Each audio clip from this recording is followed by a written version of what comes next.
Syukur Alhamdulillah kerana kita dapat ditemukan lagi pada hari ini. Dan insyaAllah kita akan meneruskan pembelajaran kita berhubung dengan teknik fokus SPM. Jom pastikan juga untuk like, share, komen serta subscribe supaya anda sentiasa memberi sokongan kepada Ustazah Hajah Bibi dalam memberikan ilmu kepada anak-anak didik semua. Soalan seterusnya Ustazah paparkan, iaitu 1A3. Jelaskan dua faktor punca sebab. Baik, untuk pengetahuan anak-anak, faktor punca sebab merupakan maksud yang sama. Jadi pada soalan ini diminta jelaskan dua faktor berlakunya kufur ataupun riddah ataupun munafik. Jadi ingat anak-anak, jangan lupa bahawa kalau diminta dalam soalan faktor, sama ada faktor ataupun punca ataupun sebab bagi soalan kufur ataupun soalan riddah ataupun soalan munafik, maka jawapannya adalah sama. Baik, Ustazah bantu. 1A3 highlightkan tadi dikendaki dalam soalan 2. Jadi anak-anak highlightkan 2. Jangan tulis nombor ya. Tapi tuliskan dengan perkataan ejaan DUA 2. Dua faktor atau sebabnya ialah, jawapannya iman yang lemah dalam diri bagi poin pertama. Poin kedua, kurang didikan agama. Poin ketiga, terpengaruh dengan rakan sebaya. Di sini cuba anak-anak lihat, soalan minta 2, sedangkan markahnya adalah 4 markah. Ini memberi maksud bahawa 1 jawapan 2 markah, 2 jawapan 4 markah. Ingat anak-anak? Jadi anak-anak pastikan, pentingnya highlightkan berapa yang dikendaki dalam soalan tersebut dan lihatkan berapakah pemarkahan yang diberi. Jika anak-anak ingin menjawab lebih daripada 2, tidak mempunyai masalah. Tetapi pastikan ianya tepat dan juga memberi markah kepada anak-anak. Terangkan 2 akibat perbuatan kufur terhadap diri. Baik, di sini cuba anak-anak lihat berapa markah yang diberi? Ya, betul, 4 markah. Ini memberi maksud 2 jawapan 4 markah. Dan 1 jawapan yang anak-anak beri, anak-anak akan memperoleh 2 markah. Faham anak-anak? Jadi alhamdulillah. Dan pastikan bila soalan dalam kata tugasnya terangkan, maka anak-anak pastikan menjawab dengan ada isi dan huraian. Ingat tadi mula-mula Ustaz cakap ada isi dan huraian dan dihubungkan dengan salah satu perkataan kata hubung SUKA. Apa tu anak-anak? SUKA, suka. S supaya, U untuk, K kerana, dan A agar. 1A4 Roman, 2 akibat perbuatan tersebut. Poin pertama, dimurkai Allah.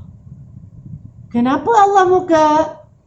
Baik, anak-anak ingat soalan terangkan ini memerlukan isi dan huraian.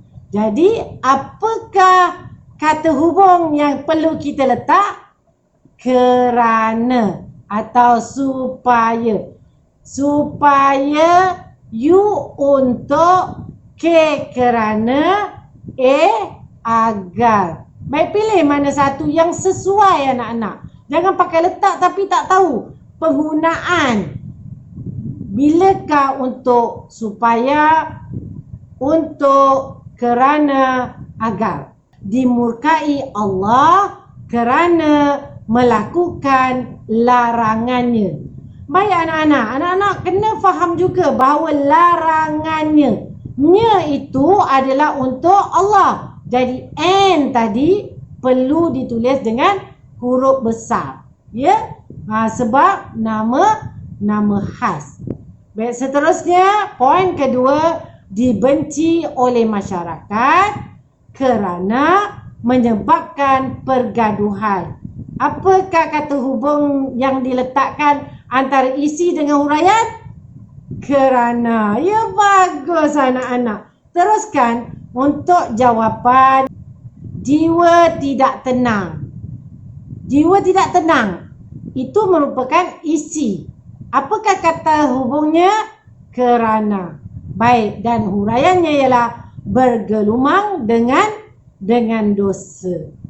Okey, anak-anak faham sekarang? Diberi pada soalan 4 markah. Dikehendaki dalam soalan 2 sahaja.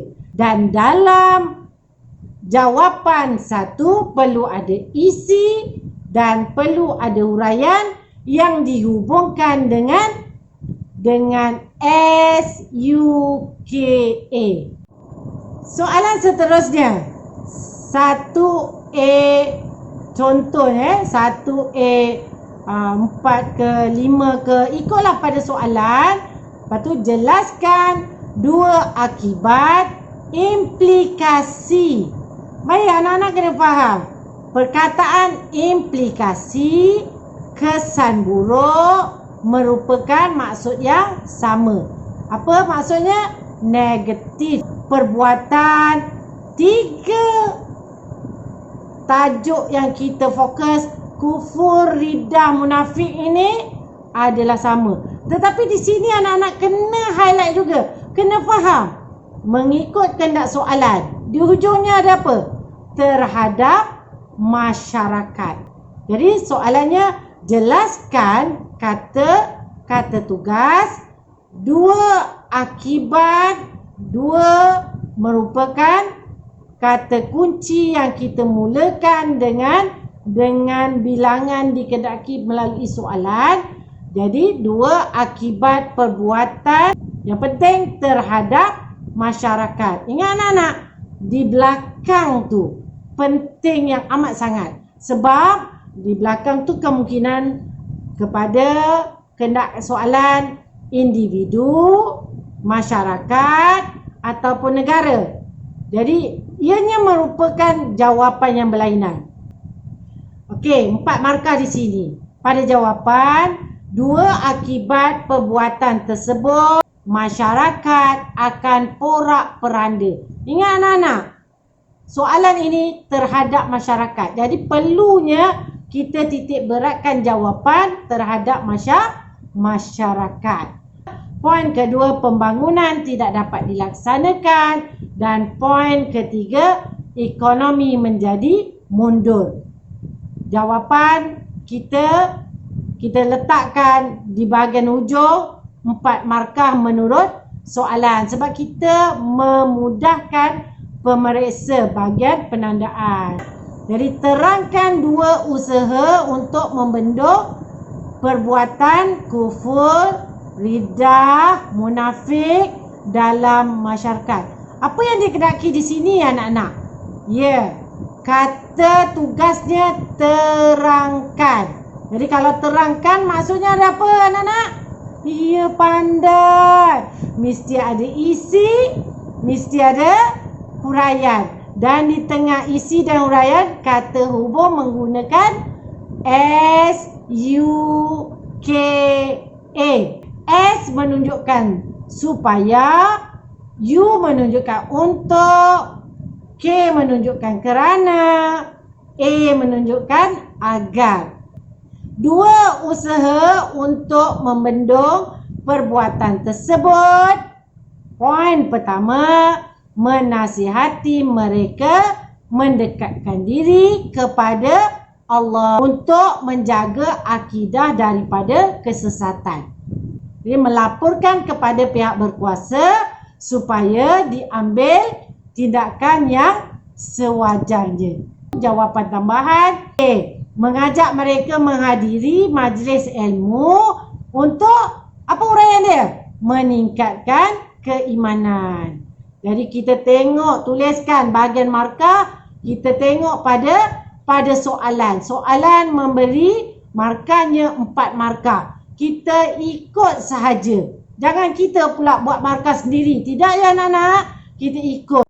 Soalan yang Ustazah paparkan bagi yang lain ialah terangkan 2 usaha untuk menghindari diri. Ingat anak-anak, soalan ini menghindari diri.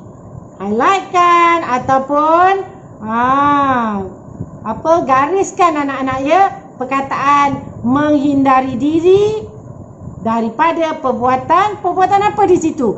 Kufur, riddah, munafik. Soalan memberi 4 markah. Jelaskan 2 sebab Islam melarang melakukan perkara-perkara yang membatalkan iman. Atau bagi soalan ini, jelaskan 2 sebab Islam melarang melakukan dosa-dosa besar. 2 sebab dilarang. Okey, apa sebab dilarang? Poin pertama, menjaga maruah diri daripada fitnah. Poin kedua, memelihara nama baik agama Islam. Poin ketiga, menjaga keharmonian dalam masyarakat. Poin keempat, memelihara akidah daripada terbatal. 4 markah. Baik anak-anak, kehendak soalan cuba 2. Kenapa kita beri 4? Ini adalah jawapan tambahan. Tapi ingat, jawapan perlu tepat anak-anak. Ya? Faham? Alhamdulillah. Dah habis rupanya. Tak sedar ya pertemuan kita untuk hari ini. Setakat ini saja. InsyaAllah anak-anak, kita akan lihat bagi soalan seterusnya bahagian akidah. Ya, ingat anak-anak, soalan bahagian B yang pertama adalah wajib jawab. Jadi anak-anak kena fokus dan pastikan soalan tersebut anak-anak dapat kuasai, insya-Allah. Dan insya-Allah pada yang seterusnya kita akan masuk dalam bahagian dosa-dosa besar. Pastikan juga untuk like, share, komen serta subscribe supaya anda sentiasa memberi sokongan kepada Ustazah Hajah Bibi dalam memberikan ilmu kepada anak-anak didik semua. Ila liqa wa ma'assalamah.